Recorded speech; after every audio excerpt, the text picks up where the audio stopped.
Welcome to the Great Detectives of Old Time Radio. From Boise, Idaho, this is your host, Adam Graham.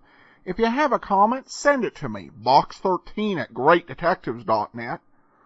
Remember, you can follow us over on Twitter at Radio Detectives. And become one of our friends over on Facebook, facebook.greatdetectives.net. Well, we're going to skip ahead a couple months in our Nero Wolfe stories to December 22nd for the Christmas episode, The Case of the Slaughtered Santas. The Slaughtered Santas introduces us to Larry Dobkin as Archie Goodwin. Dobkin took over the role of Archie either in the 4th or 5th episode. We don't know because the 4th episode of Nero Wolfe, The Case of the Headless Hunter, is actually missing. I'll have a little more information on Mr. Dobkin in a second.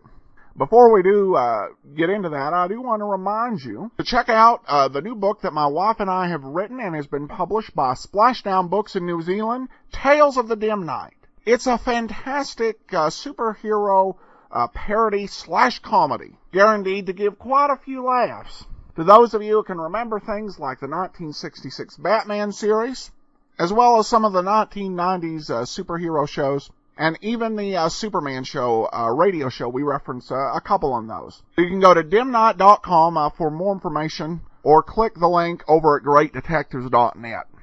To introduce Larry Dobkin, it really is quite a task. A fantastic career in radio, television, movies that stretch from the 1940s into the 21st century. His last role was on Judging Amy 2 years before he died. Dobkin was everywhere and played all sorts of roles. His most famous one over radio may have been as Ellery Queen from 1947 to 1948. Also, in later versions of The Saint, he plays the role of Louis the cab driver, and even takes over the role of Simon Templar for one episode during the Tom Conway era.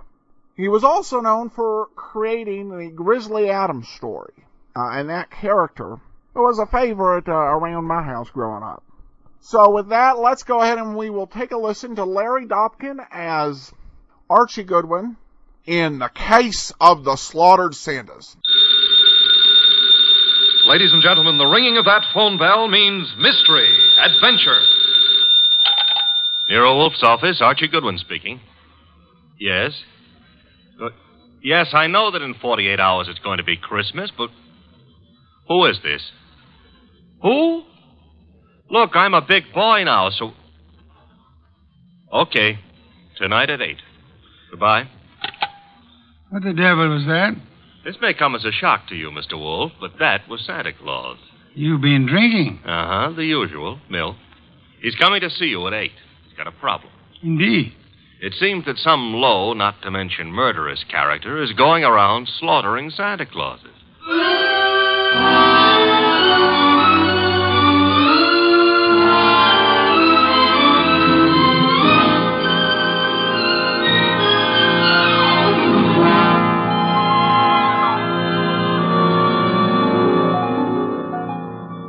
Ladies and gentlemen, it's the bulkiest, balkiest, smartest, and most unpredictable detective in the world.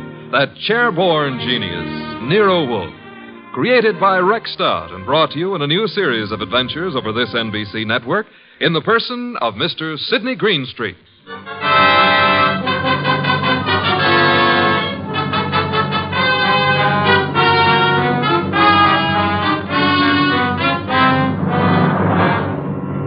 It began earlier than 8, however, the case of the slaughtered Santas.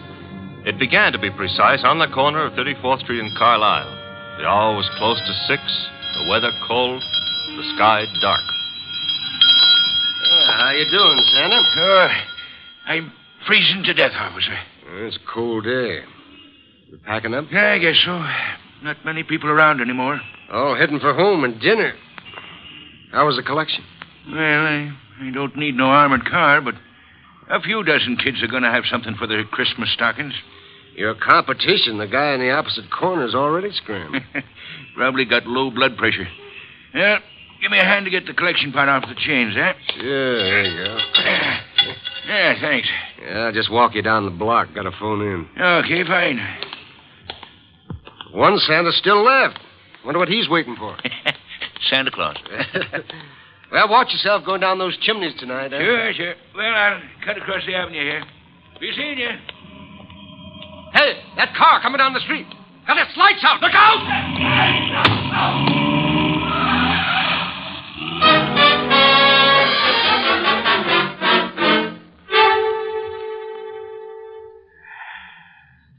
Hey, Peg. Huh? Did I ever tell you I love you? Oh, it's not me you love. It's a hot soup. Now, you're not the only woman who can cook a dish of soup. Huh? It helps, though. I'm just beginning to thaw out. Yeah, that's a cold corner you play Santa Claus on. Well, don't hurt to make a few bucks. I ain't done so good this past year. Well, maybe the next year will be... Oh, well.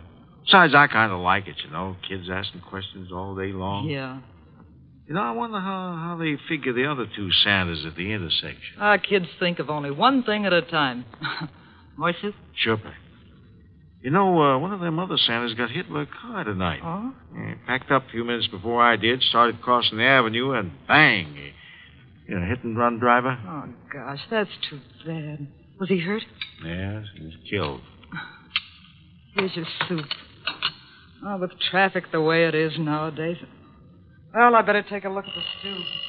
Somebody at the door. I'll get it, Peg. Okay. Yeah, what? Oh! Mike!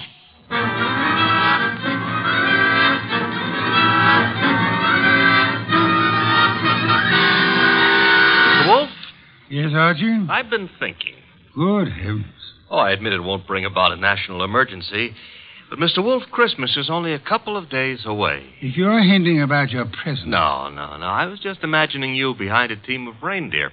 Your imagination is morbid. You'd make a wonderful Santa Claus. Phooey. You got the perfect build for it. Of course, as for character... Archie. Yeah? Can you picture me scrambling down a chimney? Well, they might have to build bigger chimneys, but... Bah. There's that, too. However... That is the front door. True. I was thinking... You might see who it is. Well, if nobody's been lying to me on the phone, that'll be Santa Claus. What do you mean? But I haven't decided what I want for Christmas yet, Mr. Wolfe. For example, should she be blonde or brunette, tall or short? Archie. On my way. Good evening. I dislike dawdling on anyone's doorstep. Well, stop dawdling. Come in, please. Mr. Wolfe has been warned of my arrival. He has. Through here. Mr. Wolfe, this is Santa Claus? My name is Barton, John Barton. How do you do, sir? I have no time for the social graces, Mr. Wolfe. I'm about to be murdered. Hardly in my house. I have objections. I'm a frightened man, Mr. Wolfe. Indeed. This costume you see me in is responsible for it all.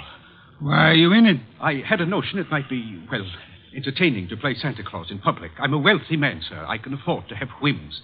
Therefore, I have assumed this masquerade. However, it apparently is going to be the death of me. Mr. Barton, you have adequately conveyed an atmosphere and an emotion. I suggest you concentrate on facts now. Very well. I have been acting as Santa Claus for the Tuberculosis Fund. My station is the corner of 34th Street and Carlisle Avenue. I might add the northeast corner. Why? Because at that intersection there have been two other Santa Clauses. One on the southeast corner and one on the southwest corner. 3 Santa Clauses, then, on 3 corners. Yes. Now then, earlier tonight, the man on the southwest corner started home. He was crossing the avenue when he was run down and killed by an automobile.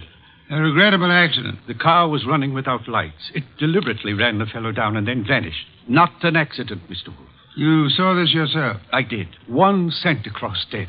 The man on the southeast corner got home all right. According to the radio news flash, that's where he was killed by bullets.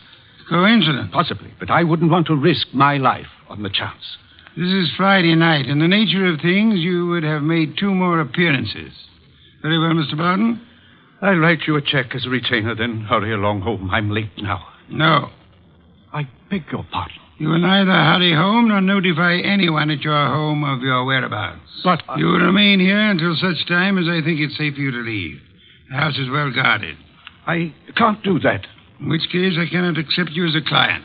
I fail to understand. Mr. Barton, it is very easy to murder someone.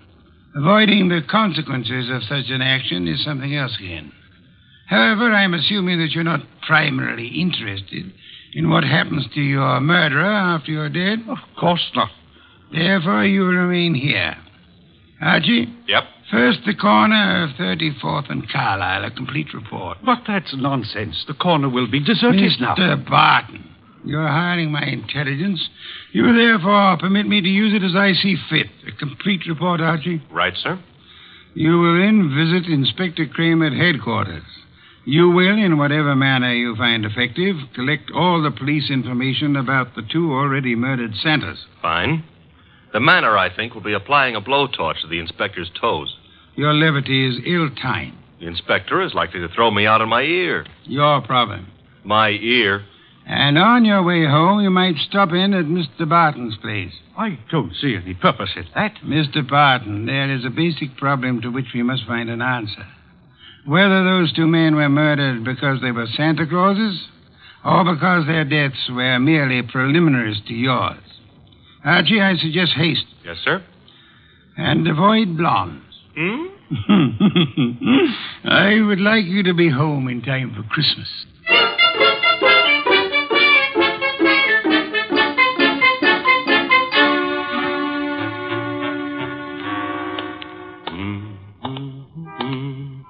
Hey, Bud. Yeah? Got the price of a cup of coffee? You sure you mean coffee? Either you're gonna dig it up or you ain't. Never mind the questions about my personal affairs, see? Oh, I apologize. Here. 2 bits. Thanks. You're welcome. Don't let me keep you. You're not. 34th and Carlisle, huh? During the day filled with milling throngs. Hey, that's a nice phrase. I'll have to remember it. Milling throngs. And now desolate and deserted. Well, that's life.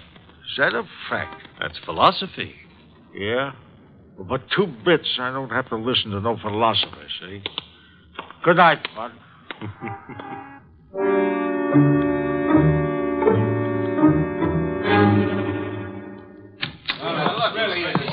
Uh-oh. The inspector's got company. If all you reporters will shut up and ask your questions one by one, I'll answer. Inspector Kramer, it's true a couple of Santa Clauses have been knocked off tonight? It's true that 2 men who have been employed as Santa Claus by charitable organizations have been murdered, yes. Any connection between those 2 guys, or does somebody just hate Santa Claus?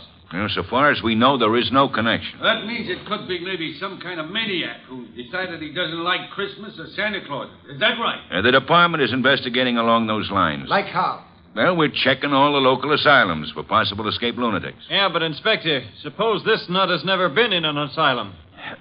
That'll be all, boys. Oh, but listen. I said that'll be all now. Anything new comes in, you'll get it, understand? Good one.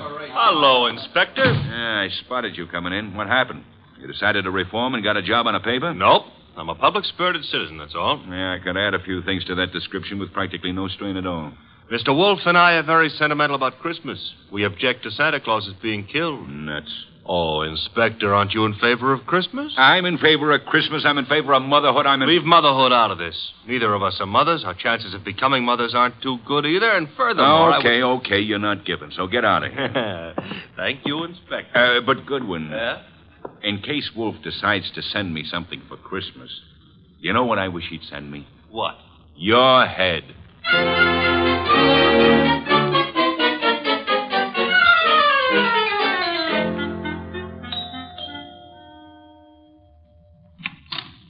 Well, Oh.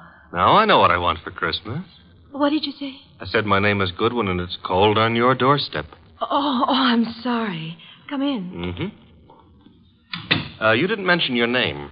I'm Laura Barton. Mrs. Laura Barton? No, Fine.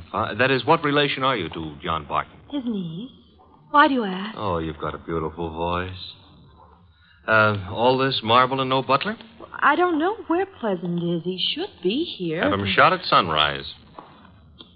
Oh, Laura. Wayne, this is Mr. Goodwin. I never heard of him. What does he want? Well, I don't know. Wayne what? Stevens? Uh-huh. Friend of Mr. Barton? Half-brother, but we seem to be doing all the answering. How about your answering some questions, Goodwin? I'll try. Come into the library.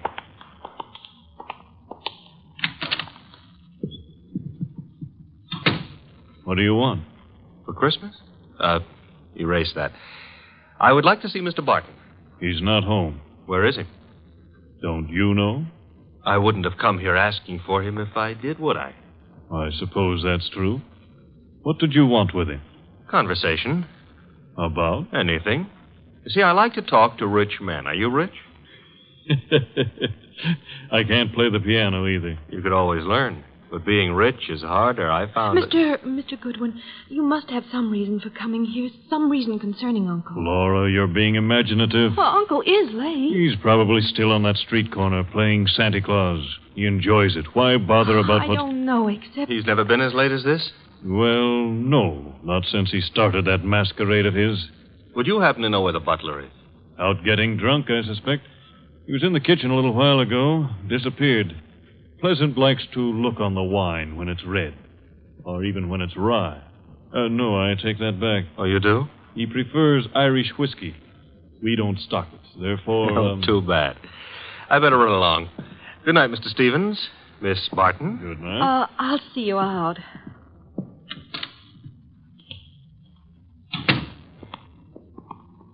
Prettiest butler I ever saw. Blonde. Now, old Dr. Tidmouse always said, beware of blondes because... Mr. Goodwin, Well, I'm waiting. Well, Mr. Goodwin, you must know something about Uncle, something you didn't want to tell us. Makes you think so? Well, otherwise your visit was just pointless. Let's suppose I know. Now, I might be a kidnapper. Oh, no. My honest brown eyes.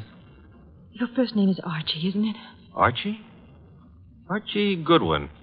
Goes together nicely, don't you think? You work for Nero Wolfe. You're going back to him now? I might be, but then again, I might be going to the movies. I recognized you. Your pictures have been in the papers. Take me with you to see Mr. Wolfe. You can trust me. I never trust blondes. That's unfair. Well, no, I don't trust brunettes either. Furthermore, I'm not sure Mr. Wolfe would want to see you, so So? So why don't you, trail me home,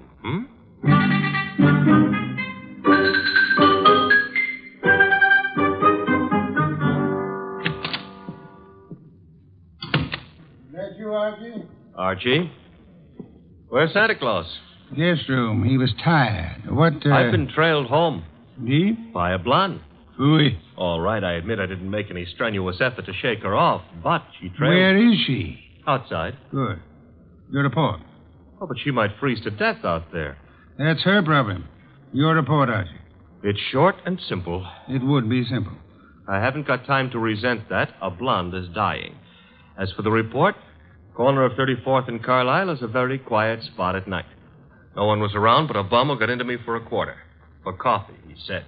You will not put that quarter on the expense account. Stop worrying. That was a private gesture. There were 4 corners. Corner number 1 had a dress shop on it. Corner number 2, a drugstore with a beautiful redhead in the window making with a hair rinse. The ad said her name was Noreen, but it didn't give her phone number. Archie. 3rd corner was devoted to a shoe store, and the 4th corner had a bank on it. A bank?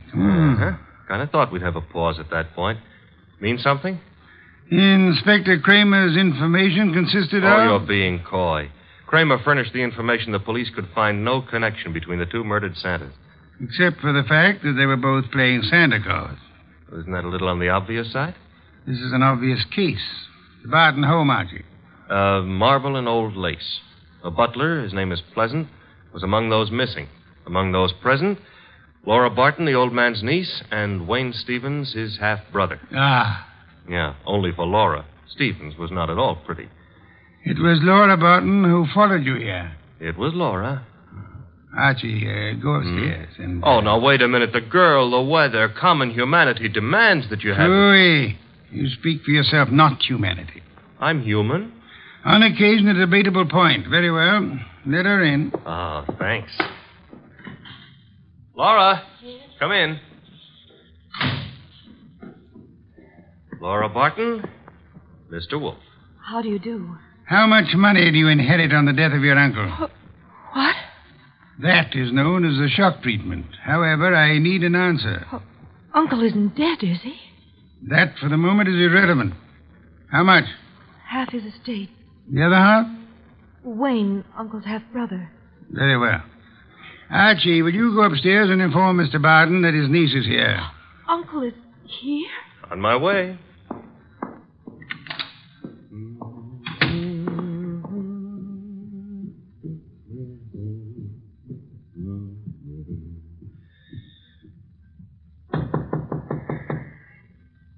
Yes? Archie, Mr. Barton. Come in. Mr. Wolfe would like you to come downstairs.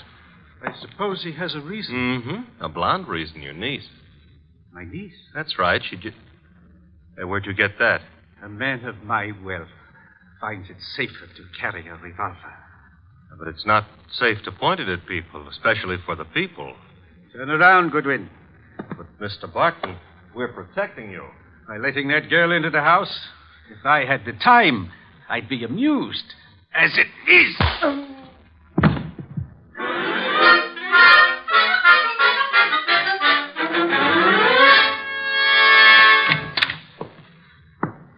Archie, you been drunk? Good heaven. Uh-huh. Santa Claus came early. Go ahead. Which one are you referring to, my own or the one Santa gave me? You had better sit. No, I had enough trouble getting up a little while ago. I'm staying out of any positions in which I might have to do that again. Mr. Barton is among the missing. Indeed. Mm-hmm. Hit me on the head and used the back exit. I checked with Fritz in the kitchen on the way here. He offered a reason for his peculiar behavior? Laura Barton. So? I don't understand. Uncle wouldn't do... Uncle apparently has. He also, would appear, fancies himself in costume. Well, he used to be very much interested in the stage.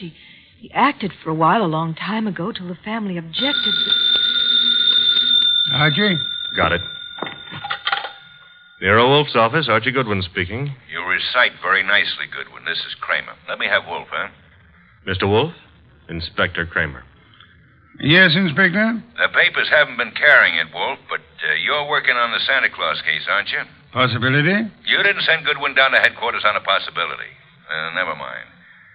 We're working on a line down here, Wolfe. Now, look, if it doesn't strain your professional ethics, you might be able to help. How? There's a bank on the corner of 34th Street and Carlisle. We got the thought that suppose a gang was preparing to take that bank tomorrow morning. Those Santa Clauses have been on the corner for nearly a week now. They might have noticed something about the bank's routine, guards or what have you, that could interfere with the gang's plan. A mighty ingenious and imaginative thought, Inspector. Hey, you didn't say yes or no. I have at the moment no opinion. That's all you're going to give us? At the moment. However, Inspector, in a very little while I shall give you, the murderer. Archie, Miss Barton will remain here. As for you... Yeah? You return to 34th Street and find our coffee-loving friend. You will persuade him in whatever manner you think best to return here with you. Huh? Yes. You know, I think it possible you may be able to put that quarter on the expense account after all.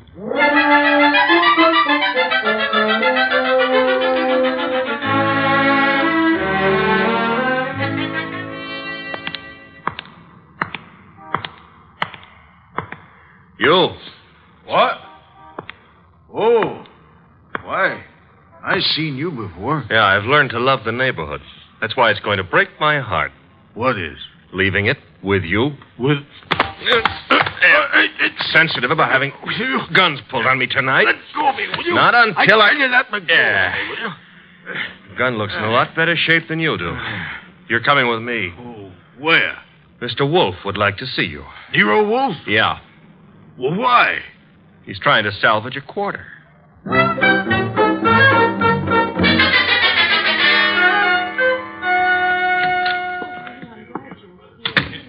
Archie. Uh-huh. Complete with, he wouldn't give his name. He did have a gun to it, though. This one. Yes. Archie, you know Miss Barton, of course? Aye. And Mr. Stevens? He joined us a moment ago. Miss Barton thought she'd be happy if he were here. Hello, Stevens. That's not the only reason I came. My brother is still missing. I'm concerned. Yes. You, sir, will you sit down? Watching people stand makes me uncomfortable. I don't have to. You do. Archie is stronger than you are. All right. That's better. If you don't mind, Mr. Wolfe, I've never been here before, never met you. But you look as though you could handle things. I think my brother's been kidnapped. Possibility we shall have to consider. Miss Barton, perhaps you have a theory, too? Well, I don't know. Uncle's been behaving strangely for weeks now. What way? Well, I'm not sure. Wayne... Well, of course, John's always been a little peculiar, but I'm afraid I saw nothing especially strange, outside of this Santa Claus stunt, of course. I see. Miss Barton, your uncle played Santa Claus all week on one of the corners of 34th Street in Carlisle. I know. On two other corners, two other men indulged in the same activity. Those two other men are now dead. Oh, no. Well, wait. Mr. Wolfe, you mean they were killed by mistake for Barton? It is true that one man made up as Santa Claus looks very much like any other man similarly costumed. But the answer is no. One of the two men was shot in his home after he had removed his costume. Well, then, what connection? Miss Barton, in the event that you wanted to hide a tree, where would you hide it? Hide a tree? Why, I wouldn't even begin to know. If you were very clever, you would hide it in a forest. If you wanted to hide a murder and were very clever, you would adopt the same principle. Wait. You mean that if someone wanted to kill Uncle and didn't want to be suspected, he'd... go about murdering several people with an ostensible, if lunatic, reason. He would, let us say, go about killing Santa Clauses. I get it. Then people would think the man he really wanted dead for a special and private reason had been killed for something that didn't point to him. True. That was why two Santa Clauses were murdered tonight. The third Santa Claus, however, the real object of the murderer's attention, was luckier or suspicious. He fled. Do I have to hang around here and listen to all this? You do, my unwashed friend. Mr. Barton fled, and the murderer was in a quandary.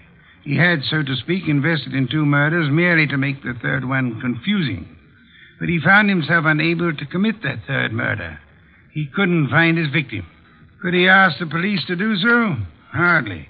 But he might try to inveigle a private detective such as myself into the job. That makes sense, Mr. Wolfe, but why would my brother have deliberately fled from your house?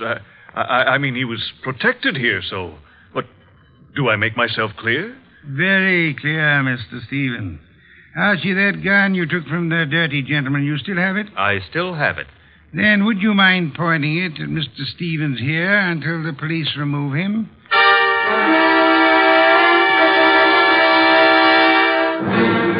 All right, come along, Stevens. Well, that's the end of Mr. Stevens. Inspector Kramer will take good care of him from now on. But now, Mr. Wolfe, Laura and me and the refugee from a washcloth over here would still like to know how and why and who was involved. I knew two people had a motive for John Barton's death. Laura Barton and Wayne Stevens. One of them proceeded to kill Santa Clauses in the hope that the police would assume those killings to be the work of a lunatic. The paper certainly hopped on that assumption. Yes. However, John Barton, aware that his life was in danger, escaped his murderer and hid. In this house? No. A man in Santa Claus costume came here and said he was Barton. However, he was an obvious imposter. He proved that by his flight when his niece came here. You mean he could fool you, but he knew he wouldn't be able to fool me, so... Precisely, therefore, was not Barton. Who was it? Who else had disappeared at the propitious moment? The butler, Pleasant. True. I distrust coincidence. Stevens needed an accomplice, hence he sent Pleasant here. And Pleasant would give you a song and dance about Barton's danger and then scram. You'd start investigating, discover Barton was missing, try to find him, and lead Stevens to his victim, huh? I frustrated that part of the plan by insisting on Pleasant's remaining here, which he did until... That part of it's fine. But how did you choose between Laura and Stevens? It was Stevens who knew, without being told, that Barton had been in this house and had fled from it. Yeah. You yourself mentioned that Stevens had only been here a moment, so you hadn't told him. Obviously, the butler phoned him as soon as he had hit you over the head and escaped. Furthermore, the butler masquerading as Barton had attempted to throw suspicion on Miss Barton. That convinced me of her innocence. Well, you've done it again, Mr. Wolfe, except for one minor detail. You're not very successful at irony, Archie. What minor detail? Where is Barton? In this house. Huh? When did that happen? You arrived home with the gentleman sitting near you. The bum? Wait a minute. This I ought to be able to figure out myself. Laura said Barton used to be an actor. That's item 1, huh? Yes, Archie? Also, why is a supposed tramp hanging around a deserted intersection for handouts? The answer is he wasn't. He was keeping an eye out for trouble he knew was after him. Oh, so it turns out I gave a quarter to a millionaire. Uncle, your uncle. Well, that is, I know, my dear. Yes, I'm Uncle. I did rather a decent job, didn't I? No one recognized me. Except, of course, you, Mr. Wolfe. Not recognition, Mr. Barton. Logic. Archie, open some beer for us. Yes, sir. Logic, eh? Well, whatever it was, Mr. Wolfe, I owe you a good deal. How can I ever repay you? Oddly enough, the answer is simplicity itself. Make out a check.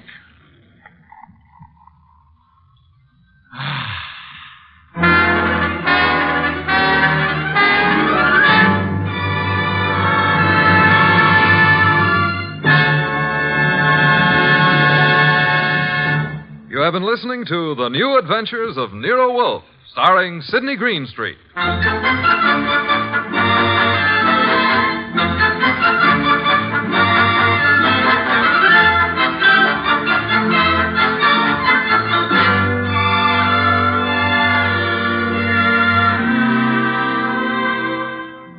Tonight's transcribed story was based on the characters created by Rex Stout. This is an Edwin Fadiman program produced and directed by J. Donald Wilson. In the cast were Larry Dobkin as Archie Goodwin, and Howard McNear, Grace Lennard, Vic Rodman, Herbert Butterfield, Bill Johnstone, Gene Bates, and Bob Bruce. Next week at this same time, Nero Wolfe and Archie will bring you The Case of the Bashful Body. Don Stanley speaking. 3 chimes mean good times on NBC.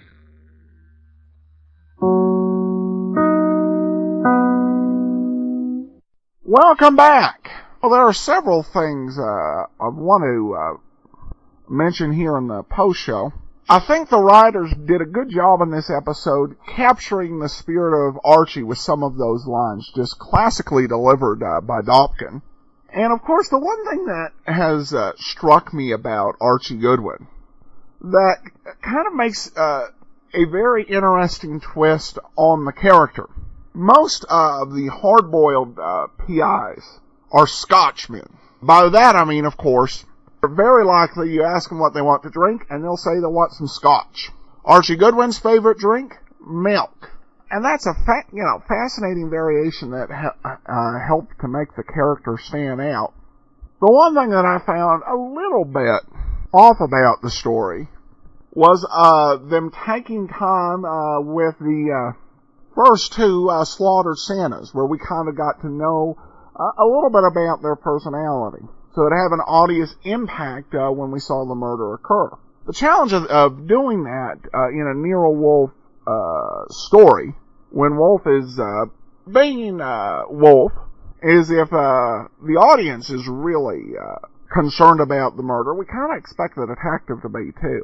The ending was interesting as well because it gives us an idea of what the writers of the Nero Wolfe story, what some of their influences were. Wolfe's solution, based on the idea, if you want to hide a tree, the best way to do it is in a forest, was actually something that was taken, or was inspired apparently, by a Father Brown story. Actually my favorite one, which is why I noticed it.